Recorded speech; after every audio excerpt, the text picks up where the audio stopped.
आर्जव धर्म की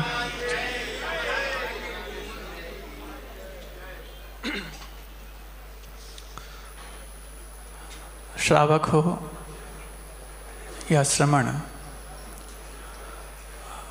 दोनों का यदि मोक्ष मार्ग के प्रति कुछ आकर्षण हुआ है तो इस पंचम काल में अंतिम लक्ष्य दोनों ने संलेखना को बनाया है। श्रमण मोक्ष मार्ग पर आरूढ़ हैं और श्रावक उस मोक्ष मार्ग के पीछे या मोक्ष मार्गियों के पीछे अपने आप को लगा करके उस ओर संलेखना का लक्ष्य बना के चलना चाहता है। इसी कारण से व्रत, उपवास, अनुष्ठान इत्यादि उसके जीवन में कुछ साधना करने में सहयोग करते हैं। संलेखना जिनका लक्ष्य है उनके जीवन में ये व्रत, तपस्याएं इत्यादि सहयोगी हैं, इसमें कोई दो मत नहीं। लेकिन संलेखना के लिए तपस्या की जितनी अनिवार्यता है उससे ज़्यादा सरलता की अनिवार्यता है। तपस्वी व्यक्ति संलेखना कर भी सकता है और नहीं भी, लेकिन सरल व्यक्ति संलेखना को यदि लक्ष्य बना लिया है तो उसके उस संलेखना को प्राप्त करने की संभावना सर्वाधिक है। अब सरलता हमारे जीवन में किन किन कारणों से आती है और किन किन कारणों से बाधित हो जाती है, इसकी हमें तहकीकात करनी आवश्यक है। सरलता जिसको आर्जव धर्म बोला जाता है, ऋजोर भावो आर्जवम, कि जो ऋजुता का भाव है उसका नाम आर्जव धर्म है। और वो ऋजुता हमारे जीवन में कई मायनों में हो सकती है, ईमानदारी के रूप में भी, स्पष्टवादिता के रूप में भी, संवेदनशीलता के रूप में भी, और अन्य हमारे जीवन में उस ऋजुता के मायने हो सकते हैं, होने चाहिए। लेकिन जिस प्रकार की इस संसारी प्राणी की जीवन शैली है, उस जीवन शैली में उसको एकदम पूरा सरल होकर के चलने में ऐसा लगता है जैसे उसकी कुछ हेटी हो रही है। तब जाकर के वो कुछ अपने साथ वो चीज़ें जोड़ता है जो उसके लिए शुरुआती माया के लिए कारण बनती हैं। और जब वो शुरुआती माया के लिए कारण बनते बनते उसको कुछ लाभ मिलने लग जाता है तो फिर उसके पास और बड़ी बड़ी मायाएं उसका साथ देने को तैयार खड़ी हो जाती। ऐसा नहीं कि हर व्यक्ति जब वो बचपन में जीता है तो उसके पास शुरुआत में ही यूँ तो चारों कसाएं हर व्यक्ति के पास हैं। 10वें गुणस्थान तक कसाय का सद्भाव माना गया, ये भी आप जानते हैं। लेकिन बचपन में कसाय होकर के भी एक सरलता बहुत आसान मिलती है। लेकिन जैसे ही उस सरलता को कुछ ना कुछ माया का संबंध पाकर के कुछ लाभ मिलने लग जाता है तो उसके अंदर उस लाभ की प्रवृत्ति के कारण मायाचारी की प्रवृत्ति बढ़ने चली जाती है। और फिर वो किसी से आंखें चुराता है, किसी से अपने व्यवहार को चुराता है, किसी से अपनी बातों को छुपा के रखता है, और ऐसे चलते चलते चलते वो एक मायाचार के बहुत बड़े पिंड के रूप में अपने आप को स्थापित करने लग जाता है। पहले उस पर विश्वास नहीं करने का एक मादा होता है, और जो किसी पर अविश्वास करता है बदले में उसके अंदर भी अविश्वास की एक शुद्ध बरकरार रहने की संभावना भी बढ़ जाती। क्यों? आखिरकार इन सब चीज़ों के साथ जीवन जीने में उसको आसानी लगती है। आसानी सिर्फ लाभ को प्राप्त करने की होती है। अब लाभ हर प्रकार के हो सकते हैं। किसी को किसी की प्रतिभा का लाभ, धन का लाभ, बुद्धि का लाभ, शक्ति का लाभ, जो भी प्रकार के लाभ हो सकते हैं, उसके दिमाग में जब बैठ जाते हैं तब जाकर के उस माया को उसके अंदर स्थान मिलने लग जाता है। अब जो माया की बात है, दो शब्द हैं, एक तो कठोरता और एक कठिनता। दोनों शब्द एक जैसे लगते हैं। कठोर कहो कठिन कहो एक आत्वाची है, लेकिन यहाँ पर कठोर और कठिन में बहुत अंतर है। कठोरता की बात कल अपन ने सुनी थी। मान कठोरता का प्रतीक है और माया कठिनाई का प्रतीक है। इसको जटिलता बोला जाता है। अब जटिलता, जैसे मान लो जड़ें उलझ जाती हैं ना, उलझ जाती हैं तो वो थोड़ी सी अब आसानी से टूटती नहीं, तो क्या बोलते हैं बहुत कठोर है। वो कठोर नहीं है, वो कठिन है। जो कॉम्प्लेक्सेस होते हैं, जो कठिनाइयाँ होती हैं, वो उस सामान्य सी क्षमता वाले व्यक्ति में भी कठोरता पैदा कर देती हैं, जबकि हैं उलझी हुई। अब देखो, जब ये बात आगे बढ़ने लग जाती है तो हमारे जीवन में हमारा स्वयं का वो स्वभाव हमसे बहुत दूर छटक करके रहने लग जाता है।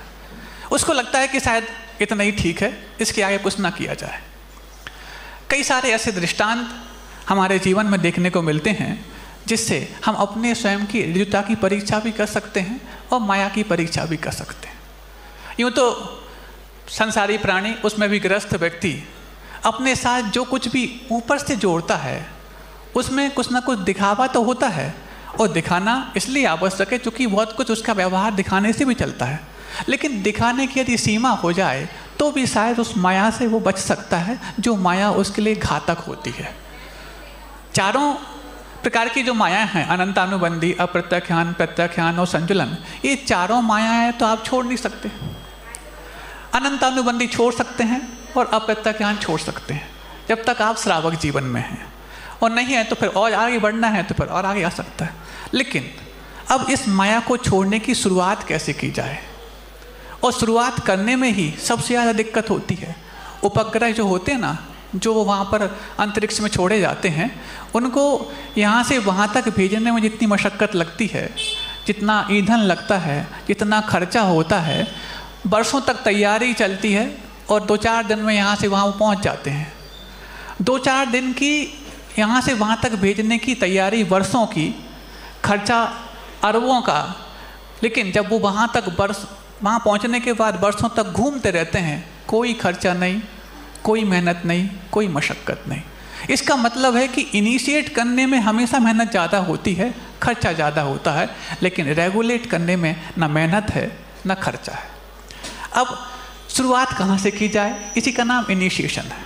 और यदि ये हमारे जीवन में आने लग जाए तो फिर रेगुलेट करने में दिक्कत नहीं होती, क्योंकि जमा हुआ यदि हमारा कहीं पैर है तो पैर उठा करके रखेंगे, जोर भी बहुत लगेगा, और पहला कदम रखने में मेहनत ज़्यादा, रिजल्ट कम। लेकिन जब पीछे से कोई लोग आ रहे होते हैं, कई सारे कदम रख के आ रहे होते हैं, तो देखते क्या कितनी आसानी से दौड़े चले जा रहे हैं, ये तो मैराथन रेस दौड़ रहे हैं। लेकिन जब वो मैराथन शुरुआत किए थे तब भी उनके जीवन में वही कठिनाई थी जो हमने अपना शुरुआती कदम उठाने में फेस की है।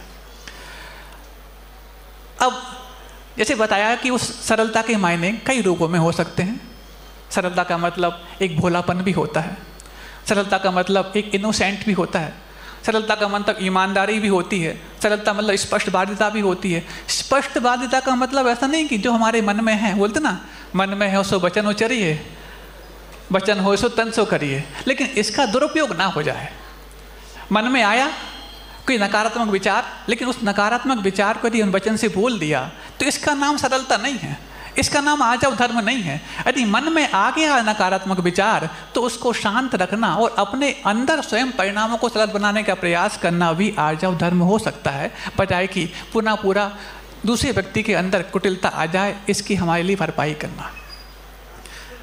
ऐसी एक बात सत्य घटना है, और सत्य घटना ऐसी कि एक माँ जी थी और उन्होंने एक किसी व्यक्ति को, एक बच्चे को अपने घर में बहुत संस्कार दे करके इतना होनहार बनाया था कि स्वयं के सरल गुणों के साथ साथ उस बच्चे के भीतर भी सरलता भरने का पूरा प्रयास किया था। आज पता नहीं कि आज ऐसे प्रयास आज के माता पिता अपने बच्चों के साथ कर पाते कि नहीं कर पाते, मुझे नहीं मालूम, क्योंकि जब आप अपने बच्चों के हाथ में वो मोबाइल देते हैं, सरलता से आप उसको कम से कम कुछ किलोमीटर दूर तो कर ही देते हैं, क्योंकि वो उपकरण ही है जो मायाचार करने के लिए सबसे पहला कदम बनता है। ये उस समय की बात है जब ये उपकरण नहीं हुआ करते थे, उस समय की बात है। अब फिर आप अपने बच्चों से समय बचाने के लिए उपकरण देते हैं और वो आपसे अपनी समझ बचाने के लिए उपकरण लेते हैं, और जब समय और समझ दोनों बचने लग जाते हैं तो फिर संस्कार आपसे बहुत दूर खड़े हो जाते हैं। तो उस समय की बात है जिस समय वो माँ अपने बच्चे को सरल होने का संस्कार दे रही है, लेकिन सरल होने के बाद आपके अंदर कुछ और गुण आने की संभावना भी बढ़ जाती है, क्योंकि यदि आप बिल्कुल सिंपल हैं तो कोई भी आपसे मिलने में हिचकेगा नहीं, कोई भी आपके पास आने में डरेगा नहीं। और ऐसे ही वो बच्चा जो है ना वो सरल हो गया, अब कोई भी उसके लिए कई बार ठगने का प्रयास भी करता, छलने का प्रयास भी करता। अब हुआ ऐसा, कुछ ऐसे जो पारमार्थिक कार्य करने वाले होते हैं, वो पारमार्थिक कार्य करने वालों ने उस बच्चे से कहा जो कितना अच्छा काम है, इस काम को तुम करो तो शायद अच्छा हो सकता है। सत्य घटना है, कोई ये काल्पनिक घटना नहीं है। तुम यदि ऐसा काम करो तो बहुत अच्छा हो सकता है। अब उसने अपनी सामर्थ्य को नहीं देखा, वो उस काम को करने का संकल्प ले लिया कि हाँ मैं करूँगा। सामर्थ्य है नहीं है, सामर्थ्य से ज़्यादा यदि आपने लोड ले लिया है तो फिर आपको लगता है कि हम किसी इस लोड को संभालने के लिए अपने आसपास टीम बढ़ाएं। अब जब टीम बढ़ाने की बात आई तो टीम कैसे बढ़ाएं? टीम बढ़ाएंगे तो सबसे पहले यही कहा जाएगा कि जब दिमाग कुवत नहीं थी तो काय को कर लिया इतना काम। अब ये मेरे लिए ताने ना सुनना पड़े, इस कारण से उसने किसी को नहीं बताया कि कुवत नहीं थी, क्यों कर लिया, क्यों ले लिया, क्यों इतना बड़ा दान कर दिया। दान कर दिया, अब अपनी पॉकेट मनी देखता है तो बहुत कम है। पॉकेट मनी हो या फिर उसकी जो बैंक में जो कुछ भी है डिपॉजिट, उसको देखता है तो बहुत कम है। उसको लगा बड़ी मुश्किल है, लेकिन नहीं, संकल्प यदि लिया है तो उसको मैं निभाऊंगा, कैसे भी करे। अब उसने काउंट कर लिया कि एक महीने में मेरे पास इतने आते हैं और मैंने जो संकल्प कर लिया इतना कर लिया, तो ऐसा करने में मेरे लिए कम से कम 100 महीने लग जाएंगे। कितना लग जाएंगे? 100 महीने। 100 महीने मतलब लगभग 12.25 साल। समझ में बात आ रही? अब 12.25 साल में यदि वो काम पूरा होना है तो आप सोचो 12.25 साल तक उसके दिमाग में लोड भी रहेगा। अब वो जिन माँ जी के पास रहता था, उन माँ के पास रह कर के उसको लगा कि इनको बताऊंगा तो फालतू में इनकी वृद्धावस्था है, विकल्प करेंगी। लेकिन वो समझ नहीं आ रहा था कि कई बार विकल्प करने की बजाय हम अपने अंदर निर्विकल्प होने का रास्ता भी ढूंढ सकते थे, लेकिन बताया नहीं, मुझे जितना मिलेगा मैं इतना करूँगा। कोई ऐसा टाइम बाउंडेशन तो है नहीं कि मैं इतना समय कर पाऊँ, लेकिन टाइम बाउंडेशन नहीं हो करके भी आपके दिमाग में जो बाउंडेशन आ गया है उससे आपका लोड तो पड़ रहा है। समय निकलता जा रहा है। अब वो बच्चा अपनी माँ से नजरें चुरा के निकलता है, और माँ इतनी भोली भी नहीं है कि समझ ना पाए। वो समझ रही कुछ ना कुछ तो है जो ये मुझसे नजर चुराता है। बात बढ़ती गई। अब जब ज़्यादा लोड दिमाग में होता है तो खान पान भी कम होता चला जाता था, और जब खान पान पे असर पड़ने लग गया तो माँ पूरा समझ गई कि कुछ ना कुछ तो इसके अंदर है जो इसने खाना पीना छोड़ दिया। तो अब एक बार की बात, जो संकल्प पत्र भरा था, उस संकल्प पत्र उस माँ के हाथ लग जाता है। अच्छा, ये माजरा है। ये संकल्प पत्र बता रहा है कि इसके अंदर संकल्प क्या है और विकल्प क्या है। संकल्प है कि इतना उसको देना है, और विकल्प ये है कि कैसे दूं, मेरे पास इतना है नहीं। बड़ी समस्या हो गई। एक बार की बात, बस माँ ने समझ लिया कि आज वो अच्छा दिन है जिस दिन इसको अपनी उस जो अंदर चलने वाली जो विकल्प की सीरीज है उसको मैं समाप्त कर सकती हूँ। बोले बेटा, हम इतने पराये तो नहीं थे कि तुमने इतनी छोटी सी बात को नहीं बताया। लेकिन क्या हो गया माँ? बस यही कि हम इतने पराये तो नहीं थे, तुमने इतनी छोटी सी बात को नहीं बताया। क्या हो गया? ये संकल्प पत्र कुछ बोल रहा है। हाँ, बोल तो रहा है। तुम्हें यदि ये लगता है कि जो तुमने संकल्प ले लिया है वो तुम अपनी पॉकेट मनी से चुका पाओगे, तब तो ठीक है। वो चुकाने में इतना समय लग जाएगा, वो भी ठीक है। लेकिन इतने दिन तक तुम अपने आप को मुझसे दूर रख पाओगे, ये तो ठीक नहीं है ना। हम इतने बेगाने भी नहीं थे कि तुम्हारी इतनी छोटी सी बात को हम स्वीकार न कर पाएं। आज से सारी दौलत, सारी संपत्ति और सारी वसीयत तुम्हारे नाम मैं करती हूँ। तुम्हें जितना करना हो, जितना देना हो, पूरा दान तुम करते जाना, मैं कभी तुमसे पूछूंगी नहीं। ऐसे दृष्टांत आपके इस नागपुर में भी देखने को मिलते हैं। कौन के हैं, कैसे हैं, नहीं मालूम, लेकिन जैसे उस माँ ने इस अच्छे पुण्य कार्य को देख करके अपने बच्चे के अंदर पूरे स्वाभिमान को पैदा करने के लिए और आत्मविश्वास को पैदा करने के लिए इतना बड़ा संकल्प ले लिया कि तूने जो संकल्प लिया है कि 100 वर्ष 100 महीने में चुकाएगा, लेकिन पूरी संपदा तेरे नाम करती हूँ कि तू उसको 100 मिनट में भी चुका सकता है। ऐसा अंदर भाव जब आए तब जाकर के वो स्पष्टवादिता और वो आपका भोलापन आपका साथ देने के लिए तैयार खड़ा हो सकता है और आपका आजब धर्म आपके पास हो सकता है। ये अंदर से साहस। सोचो, यदि आपके किसी संकल्प के कारण आपके घर का व्यक्ति आपसे दूर रहने लग जाए, आपके ही उन संकल्पों के कारण आपसे बड़ा व्यक्ति आपकी तहकीकात करने लग जाए, आपके किसी संकल्प के कारण कहीं ना कहीं आपके अंदर दूरियां पैदा होने लग जाएं, तो समझना कहीं ना कहीं हमारे अंदर आजब धर्म की कमी आ रही है। वो सरलता हमारे अंदर कुछ ना कुछ एक बाधक बन करके, जो बाधा नहीं बननी चाहिए तो उसके लिए कारण बन रही है।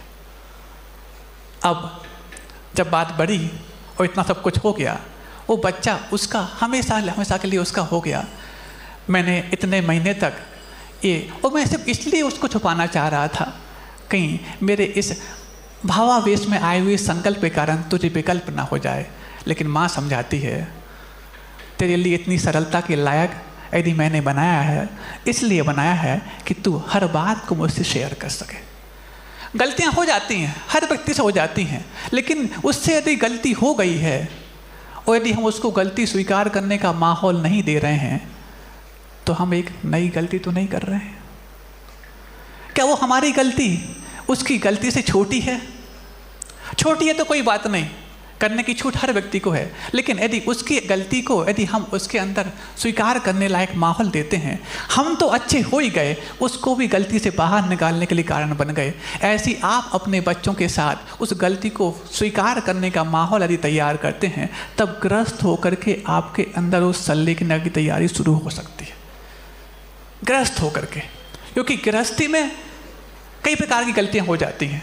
आपके बच्चे अक्सर आपसे दूर रहने का आकर के बताते हैं, और आप भी जब समझ में आ जाता है कि बच्चे आपकी बात नहीं सुन रहे हैं, आपसे दूर भाग रहे हैं, तो आप लोग बच्चों को महाराजों के पास ले आते हैं।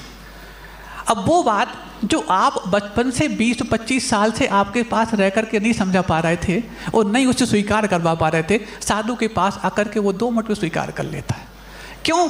ऐसा वह माहौल है कि हर बड़ी से बड़ी गलती को स्वीकार करके वो तुम्हारे अंदर क्षमा दान करने का भाव पैदा कर सकता है। क्षमा मांगने के लिए तो इंसान बनना पड़ता है, लेकिन क्षमा करने के लिए भगवान बनना पड़ता है। ये इंसानियत हर व्यक्ति के पास हो जरूरी नहीं है, लेकिन भगवान होने के लिए तो इंसानियत को और ऊंचा करना पड़ता है, तब जाके भगवान हमारे अंदर आ पाता है। ऐसी वो सरलता जब हमारे जीवन में आती है, तब जाकर के आजब धर्म की शुरुआत होती है। ये दृष्टांत शायद आपको लग रहा है कि कहीं ना कहीं सुना होगा, लेकिन ये सुना हुआ दृष्टांत जब आपके इस गांव में हमने देखने को मिला, तो हमने कहा कि दोनों अच्छी बात हो गई। दृष्टांत सुना भी है, पढ़ा भी है, और यहाँ पर देखा भी है। दोनों बात एक साथ समझ में आ गई। ऐसा नहीं कि जो दृष्टांत किसी पुस्तक में लिखने लायक होते हैं, लेकिन नहीं, यहाँ पर हो रहे होते हैं कि उस माँ ने कह दिया कि जाओ, पूरी संपत्ति तुम्हारे नाम करती हूँ। वात्सल्य का मतलब ये नहीं होता, वात्सल्य का मतलब ये नहीं होता कि हमने आपको अधिकार दे दिए हैं। वात्सल्य का मतलब ये भी होता है कि हमने आपके सारे अधिकारों को स्वीकारता दे दी है। अधिकारता देना और स्वीकारता देना, ये दोनों उस वात्सल्य के बहुत पर्यायवाची शब्द हैं। अधिकार दे देते हैं, जाओ तुम जाओ, जो भी करना करो, चाबी थमा दी बच्चे के हाथ में, तुम्हारी दुकान तुम संभालो, हमें कोई मतलब नहीं, हमसे पूछना नहीं। ये अधिकार देना हुआ, लेकिन स्वीकारता देना नहीं हुआ। और जब वो स्वीकारता मिल जाती है, तब उसके लगता है कि मेरे पीछे किसी का हाथ है, मेरे सर पर किसी का हाथ है, अब मैं किसी भी जगह कोई भी काम कर सकता हूँ। और फिर देखो वो कितना बड़ा काम करता है, कैसे करके दिखाता है। ये आपके जीवन में कितनी आसानी से आ सकती हैं, और यही भाव आपके अंदर वो राजव धर्म को और ऊंचा कर सकता है। क्योंकि जब तक आजव धर्म नहीं आएगा तब तक जो अगला धर्म है शौच धर्म, उसके लिए भी दरवाजा खटखटाना पड़ेगा।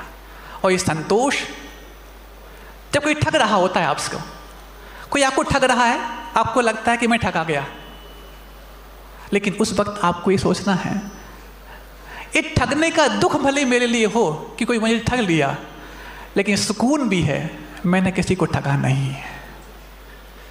कोई मुझे ठग ले इसका दुख स्वाभाविक है, लेकिन मैंने ठगा नहीं किसी को, इसका सुख यदि आपके अंदर अनुभूत होने लग गया है, तब भी समझना कि आपके अंदर अभी आजब की शुरुआत होनी आवश्यक है, और आप उस शुरुआत को कर सकते हैं। कितना आसान है। अब छोटा एक दृष्टांत और जो आपने पढ़ा होगा आज आपको सुना देते हैं, क्योंकि वो दृष्टांत पढ़े हुए दृष्टांत यदि आपको सुनने को मिलते हैं तो आपके अंदर उन भावों की प्रतीति और प्रांजल होने लग जाती है। एक बुढ़िया की बात है, और बुढ़िया वो जो थी बहुत भोली भाली, घर गृहस्थी के काम में लगी रहती, और घर गृहस्थी के काम में जब वो लगी रहती तो उसको अंदर लगता है ऐसा कि ये बच्चे लोग जो है ना बहुत मॉडर्नाइज होते जा रहे हैं। ठीक है, होने दो, कुछ चीज़ें ऐसी होती हैं जो बादाम खाने से समझ में आती हैं, और कुछ चीज़ें ऐसी होती हैं जो ठोकर खाने से समझ में आती हैं। बादाम खाने से अकल आए जरूरी नहीं, लेकिन ठोकर खाने से अकल तो आ ही जाती है। ऐसा मान करके उसने बस ठीक है, एक बार बच्चे आए, मेला चलो मेला चलो मेला चलो। अब मेला चलने की बात आई तो बच्चों की जिद में अब कहाँ वो बुढ़िया सोचे कि हम मेला चलें, क्यों चलना, नहीं देखो अपना इतना बड़ा परिवार है, अपन सब वहाँ जा कर के फ़ोटो खिंचाएंगे। अरे उस समय की बात है जब ऐसा नहीं कि हर हाथ में मोबाइल और कैमरा होता था कि जहाँ भी जाए फ़ोटो खींच लें। चलो मेला चलो, वहाँ आएगा वो काला कोट पहनेगा, ऐसा करेगा, वो फ़ोटो खींचेगा, तब जाके अपना फ़ोटो निकलेगा। कम से कम मान लो अचानक तुम चले जाओ तो याद तो रहे कि हमारे घर में एक माँ जी भी थी। तो सारे बच्चों ने, नाती पोतों ने उससे निवेदन किया, नहीं बात मानी, बोले हमने जीवन भर फ़ोटो नहीं खिंचाओ, अब क्यों खिंचाएं। फ़ोटो बोलते ना उनको, आप लोग फ़ोटो बोलते हैं, फ़ोटो बोलते, हमने फ़ोटो नहीं खिंचाओ, क्यों जाएं तुम्हारे साथ। बोले सुनो तो एक यादगार के लिए चलने में क्या दिक्कत है। वो सुनते हैं कि याददाश्त के लिए तो हाँ, उसने एक तर्क भी दे दिया, क्योंकि सुन रखा था उसने, क्या सुन रखा था कि आचार्य शांति सागर जी महाराज ने लाल किले के जब पहुँचे थे तो वहाँ एक फ़ोटो निकलवाया था। इसलिए नहीं कि फ़ोटो खिंचाने का शौक़ था, बल्कि इसलिए कि इतिहास बन पाए कि जैन संतों की पहुँच लाल किले तक है, और इस बात को लोग देख करके अपना गौरव हासिल कर पाएँ। तो उसने तर्क दे दिया कि जब साधु फ़ोटो खिंचा सकते हैं तो तुम तो ग्रस्त हो। तो बस सुनो, हमारी दुनियादारी से मतलब नहीं है, हमें बहुत से काम रखे हैं, थे तुम जाओ, हमने कोई फ़ोटो खिंचाना नहीं है। अब बच्चों ने बहुत जिद की, और बच्चे तो इतने ज़्यादा है नहीं किसी बना सकें, चलो नहीं जान दो इनको, अपन सब चलते हैं। और सब इकट्ठे होकर के चल दिए, और सीढ़ी उतरते जा रहे हैं, अपन तो फ़ोटो खिंचाएंगे, वो नहीं जा रहे हैं तो कोई बात नहीं। अब वो देखो जो वो बुढ़िया थी इतनी भोली भाली थी, वो बोल देती है देखो सुनो, हमने बोल दिया है, हमारा खिंचा के मत लाना। बात समझ में आ रही। ये भोलापन की पराकाष्ठा है। वो बच्चे जा रहे हैं, उस बुढ़िया को ये भी नहीं मालूम कहीं मेरा फ़ोटो वहाँ खिंचा के ना ले आए। अरे जब जाएगी तब तो खिंचेगा वो, लेकिन बिना जाए बोल रही है कि नहीं हमें नहीं, इससे दूर रहना, हमारे लिए ताम झाम से, हमारा खिंचा के मत ले आइयो तुम। ये भोलापन है, और ये भोलापन तब आता है जब हमारे अंदर का बचपन जीवित रहता है। हम अपने बच्चे को जब जीवित रखते हैं, जो भीतर रहता है, तब आपके अंदर भोलापन सदैव रहता है। वो बच्चे के अंदर का भोलापन बड़े होते होते पता नहीं कहाँ ठटक के रह जाता है, और फिर हमारे अंदर शुरुआत कठिनाई से होती है, कठोरता तक जाती है, और कठिनाई और कठोरता दोनों हमारे साथ जुड़ जाती है। कितने आसान हैं जीवन में, अपने आप को उस ऊंचाई तक ले जाना भी बहुत आसान है, और नहीं चाहो तो वहाँ तक गिरा लेना भी बहुत आसान है, जिसको हम नहीं चाहते। ऐसे ही जीवन जीते जीते एक बार की बात, गुरुदेव के समय की घटना याद आ गई। वो ये रामतिक चातुर्मास हो रहा था, और रामतिक चातुर्मास में एक बार टीवी चैनल वाले आए, सुन रखा होगा आपने। और टीवी चैनल वाले जब आए, शायद 2008 की घटनाएं हैं, उसके पहले की हो सकती है, तो उन्होंने दिगंबर जैन मुनियों की चर्या को दुनिया में दिखाने की बात सोची कि ऐसा भी एक अद्भुत व्यक्तित्व तो होता है जब जीवन दुनिया ऐसे जी रही हो और वो इस तरफ जी रहा हो। तो क्लास, आहारचर्या, स्वाध्याय, सामायिक, सबको वो एक दिन पूरा 24 घंटे रिकॉर्ड करना चाहते थे, लेकिन बिना परमिशन के रिकॉर्ड कैसे करें। और बस पहुँचे जैसे ही कमेटी से पूछा, कमेटी तैयार रहती है, उसको क्या दिक्कत है। जब गुरु जी के पास पहुँचते हैं तो गुरु जी से कहा कि हम दिगंबर मुनियों की चर्या को दुनिया के सामने ले जाना चाहते हैं, आपकी अनुमति चाहते हैं। तो गुरु जी ने मना कर दिया, नहीं नहीं ऐसा नहीं, ये उस समय की बात है। तो फिर उन्होंने समझा कि शायद गुरु जी ये समझ रहे हैं कि इसको रिकॉर्ड करेंगे और बाद में जाके इसको फिर व्यवसाय करेंगे। तो उन्होंने समझाया, नहीं गुरुजी, हमारा कोई व्यवसाय करने का उद्देश्य नहीं है, एक प्रभावना करने का उद्देश्य है कि हम उसको वहाँ लोगों तक पहुँचाएँ कि ऐसी भी जीवन शैली जीने वाले आज दुनिया में इंसान हैं। तो गुरु ने मना किया। कुछ और उन्होंने जराई की तो गुरु जी कहते हैं, हम फिल्मों में काम नहीं करते। तो अब वो क्या समझ रहे हैं कि गुरु जी हमारी बात को समझ नहीं पा रहे हैं, लेकिन गुरु जी तो वो बात समझ जाते हैं जो आप समझा नहीं पा रहे हैं। तो बस गुरु जी ने कहा कि हम फिल्मों में काम नहीं करते। तो उन्होंने कहा, नहीं हम फिल्म वाले नहीं हैं, हम तो चैनल वाले हैं, और चैनल वाले कोई फिल्म वाले नहीं होते कि यहाँ पर कोई फुहरता होती नहीं, हम तो बहुत शुद्ध बिल्कुल ऐसा।